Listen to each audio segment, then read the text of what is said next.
28 तारखेला तुम्ही तुमच्या बाळाला पल्स पोलिओचं वॅक्सिन द्यायला जाताय का? पण जर बाळामध्ये ही लक्षणं असतील तर हा पल्स पोलिओचं वॅक्सिन अजिबात द्यायचं नाही. ती कोणती लक्षणं आहेत?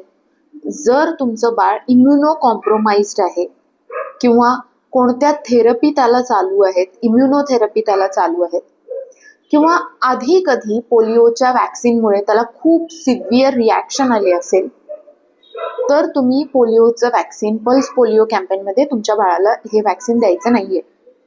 परंतु ह्याचा अर्थ असा अजिबात नाहीये की माझ्या बाळाला साधा सर्दी खोकला झालाय मग मी माझ्या बाळाला पल्स पोलिओचं वॅक्सिन देणार नाही, असं अजिबात नाहीये. साधा सर्दी खोकला झाला असेल तर तुम्ही तुमच्या बाळाला पोलिओचं वॅक्सिन देऊ शकता. बाळाला लो ग्रेड फीवर आहे तरी सुद्धा तुम्ही बाळाला पोलिओ वॅक्सिन देऊ शकता.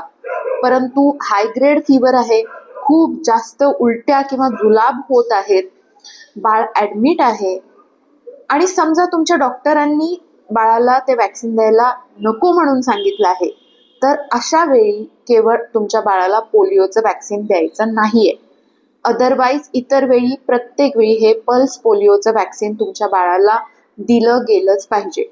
0 महिन्यापासून ते 5 वर्षापर्यंतच्या बाळांना 28 जूनला रविवारी सकाळी 7 वाजल्यापासून संध्याकाळी 5 वाजेपर्यंत तुम्ही जिथे कुठे असाल, लग्नामध्ये असाल, कुठल्या कार्यक्रमामध्ये असाल, प्रवासामध्ये असाल, कुठेही असाल, तिथे एखादी शाळा, अंगणवाडी, हॉस्पिटल इथे जाऊन आपल्या मुलाला 2 थेंब आयुष्याचे, 2 बूंद जिंदगी के नक्की द्या.